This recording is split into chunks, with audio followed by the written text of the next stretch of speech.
안녕하십니까. 작심 19일차 3월 21일입니다.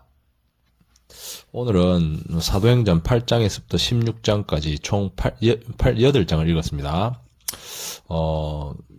내용을 잠깐 살펴보면요. 1장 4절에서부터 8절까지 보면, 예수님께서 이제 제자들과 함께 부활 후 40일을 함께 계십니다. 그리고 나서 성령이 임하여 제자들에게 권능을 받아서 이제 예수님의 증인이 될 거라고 8절에 나와 있죠. 성령이 너희에게 임하시면 너희가 권능을 받고 예루살렘과 온 유대와 사마리아 땅 끝까지 내 증인이 되리라 하셨습니다. 자, 이렇게 이제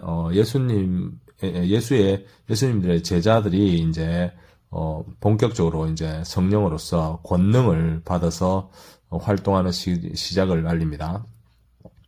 그리고 예수님은 승천하셨다라고 되어 있습니다. 승천하셨다. 9절 보면 이 말씀 마치시고 그들이 보는 데서 올려져 가시니 구름이 그를 가리어 보이지 않게 하더라 하셨습니다. 승천하셨다는 부분입니다. 그 다음에 예수님 제자들이 오순절 날에 이제 2절 보면요. 3절 불의 혀와 같이 갈라지는 성령이 임하여 제자들에게 임하여 4절 성령의 충만함을 받고 성령이 말하게 하심을 따라서 다른 언어들로 말하게 시작하였다. 12절을 보면 제자들이 놀라며 당황하여 서로 이르되 이게 어찌된 일인가. 이렇게 성령을 받아서 이제 서로가 이제 다른 언어를 쓰게 됨을 제자들 스스로 놀랍니다. 그래서 베드로가 설교를 합니다. 2장 17절에서 21절에 나오죠. 하나님이 말씀하시기를 말세에 내가 내 영을 모든 육체에 부어주리니 해서요. 젊은이들은 환상을 보고 늙은이들은 꿈을 꿀 것이다. 그리고 내 남종과 여종들은 예언을 할 것이다. 21절에 중요한 말이 나오죠. 누구든지 주의 이름을 부르는 자는 구원을 받으리라. 여기서 중요하다고 느낀 건 저는 누구든지라고 생각합니다. 유대인 할례를 받은 유대인뿐만 아니고 그들에게 보기에는 이방인이죠. 그 누구든지 신분 고하를 막론하고 누구든지 주 예수님 안에 의탁해서 구원을 받을 수 있다는 것을 제시하고 있죠.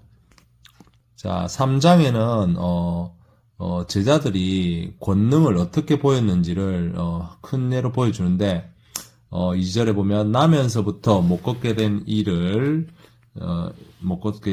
대해서 6절에 보면 나사렛 예수 그리스도의 이름으로 일어나 걸으라고 베드로가 했습니다. 그러자 그 안전뱅이가 일어나서 걷기도 하고 뛰기도 하고 하여 찬송을 불렀다. 그리고 심히 놀랍게 여기더라 하는 기록이 있죠. 자, 이런 기록들 성경에는 있는데 이 사이비 종교에서 억수로 많이 씁니다. 보니까. 그런데 실제로 능력 있는 목사님들도 있다고 하는데 대부분은 조작된 배우들이 한다고 합니다. 그런데 이 사도 베드로가 하시는 거는 우리가 조작이라고 할 수는 없겠죠. 그냥 글상으로 보면요. 4장에는요, 이런, 예수님의 제자들이 능력을 보여주시면 이제 대제사장들이, 이 사람들을, 제자들을 가두려고 합니다. 하지만, 그래서 4장 7절에 보면 사도들을 가운데 세우고 묻되 너희가 무슨 권세와 누구의 이름으로 이 일을 행하느냐 하니 베드로가 성령이 충만하여 이르되 4장 10절에 예수 그리스도의 이름으로 이 사람이 건강하게 되었다. 아까 안전병이죠. 그리고 12절에 보면 구원받을 만한 다른 이름으로 주신 일이 없다. 한마디로 주 예수님께서 주신 능력이고 그가 그리스도라는 거지 우리가 다른 것으로 이렇게 하는 마술이나 이런 게 아니다는 걸 하죠. 그래서 제사장들은 이것을 굉장히 두려워합니다. 17절 보면 더 퍼지지 못하게 위협하였다. 하지만 군중들이 너무 많고 이 사실이 너무 분명하다 보니까 이들 놓아줄 수밖에 없어서 처벌하지 못하고 놓아줍니다. 그 다음에 5장에는요, 아나니아와, 아내 삽비라, 그, 제자들과 함께 살아가는, 지금으로 치면, 교회로 치면 장로들이 되겠죠. 그런데, 공동 경제를 했었는데, 이들이 이제 자기가 땅 판값을 속여서 이제 죽게 됩니다. 공동 경제는 어디에 나오냐면, 사도행전 2장 44절에서부터 47절에 믿는 사람들이 이 제자들이 보인 능력에 감복하여서요. 믿는 사람들이 다 함께 모여서 물건을 서로 같이 쓰고 소유를 팔아서 필요에 따라서 나눠 쓰며 기쁨과 순전한 마음으로 음식을 먹고 했다. 이렇게 공동 경제죠. 그래서 아나니아하고 삽비라 같은 경우도 그 공동 경제에서 이제 중요한 역할을 하는 사람인데,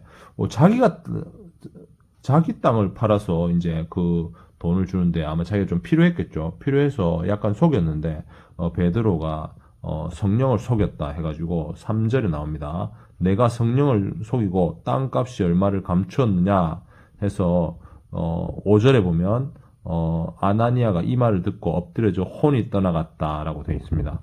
그 다음에 아나니아가 자기 남편이 죽은지도 모르고 3시간 뒤에 온 아내 삽비라가 또 똑같은 행동을 하다가 또 10절에 베드로의 발 앞에 엎드려져 혼이 떠나갔다.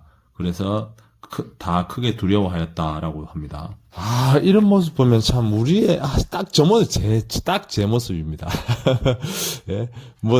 딱 물건 지금 제가 부모님한테 드릴 돈 안 드리고 뒤에서 꽁치고 사고치고 그랬거든요. 어릴 적부터. 커서도 좀 그랬어요. 그래서 부모님 돈 좀 빼서 써버리고, 양심의 가책도 안 느끼고.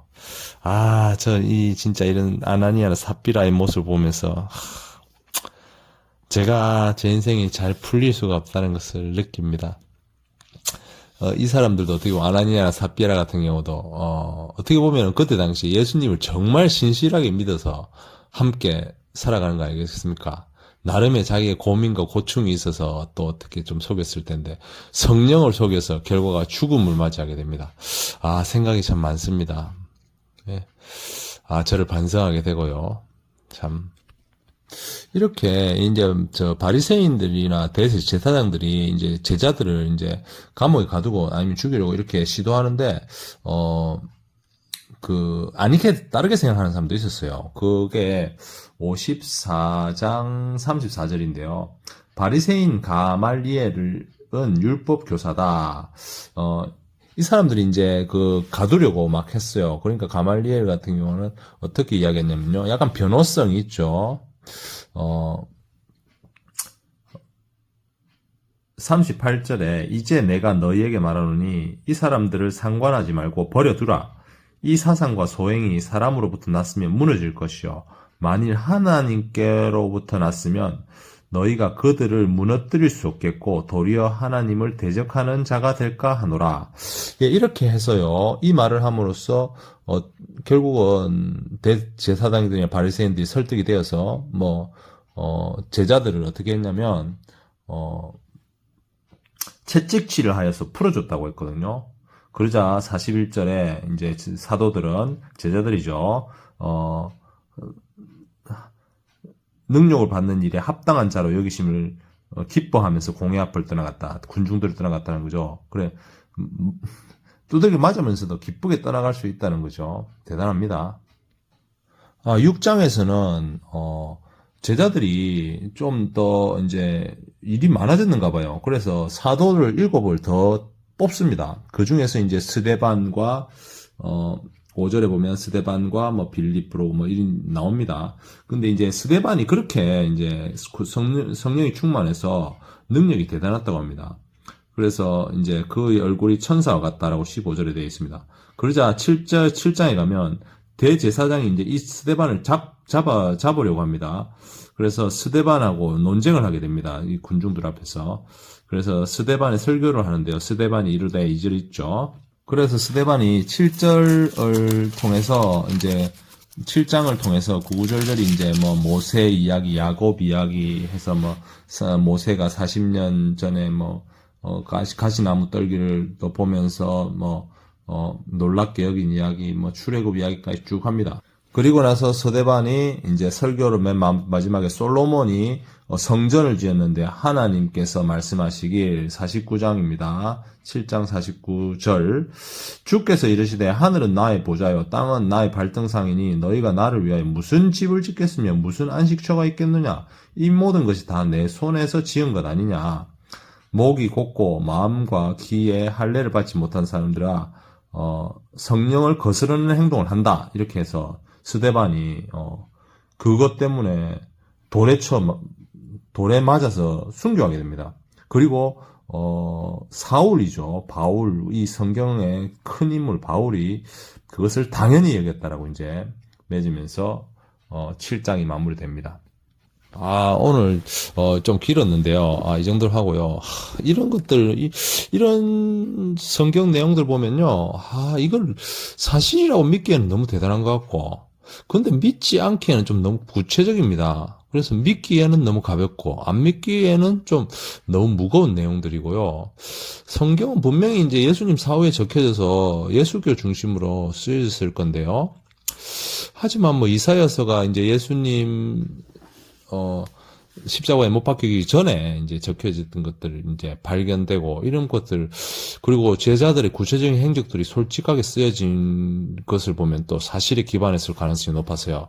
참 이걸 믿기에도 참 뭐하고 안 믿기에도 뭐하고 참 미스터리합니다. 아이고 오늘 하루는 또 X입니다. 직장 관계도 뭐 원만히 못했고 마음에 번잡함이 많았고요. 제대로 지킨 게 별로 없습니다. 다 무너지는 또 날이었는데, 그래서 스님들 보면 3년 문무관으로 이 방 안에서만 있는 그게 정말 대단하다 봅니다, 이거. 참. 마무리로는 사도행전 7장 49절의 말씀으로 마무리하고 싶습니다. 주께서 이르시되 하늘은 나의 보좌요 땅은 나의 발등상이니 너희가 나를 위하여 무슨 집을 짓겠고 나의 안식할 처소가 어디냐. 모든 것이 내가 내 손으로 지은 것이 아니냐. 자, 여러분들, 우리 마음에 이 우상숭배 벗어나야 되는데, 저부터 벗어나야 되는데, 제대로 되지 못해서 참, 이렇게 녹음하고 있는 중에도 참 면목 없습니다. 어쨌든 오늘 하루도 고생하셨고요. 또 화이팅 하십시오. 감사합니다.